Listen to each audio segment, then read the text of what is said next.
Getting the white balance perfect for video is really difficult. I found it to be a real problem in here, mainly because my walls, even though they look white, they're not white. They've got this paint color, has a lot of blue in it. This is a paint color that I just used that I had left over from doing something in my old house, so I painted the walls with it.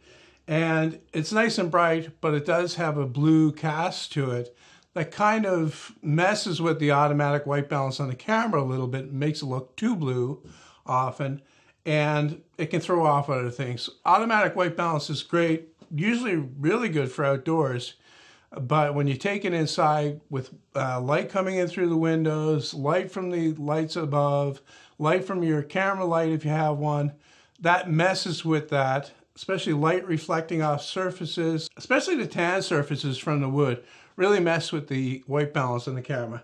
So I was looking online and I happened to find this thing.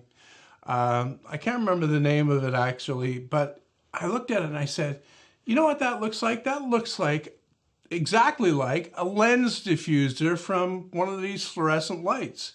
So I happen to have some, of course, and I cut a piece out. Well, I used this piece actually to try it first, but now I've cut a piece out into a 4-inch square, and then to mount it on the camera, I don't want to mount it solidly to screw it on or anything like that, because it doesn't need to be. I thought I would make this half moon ring here from plywood, and then hot melt glue that right onto the diffuser, and that way it'd be kind of a universal fits every camera type deal.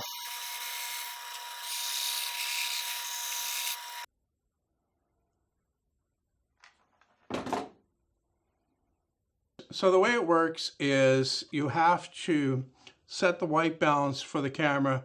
When it's pointing towards the light shot, it has to be pointing to where the camera is going to be in the shot so that it gets the light from the subject's perspective.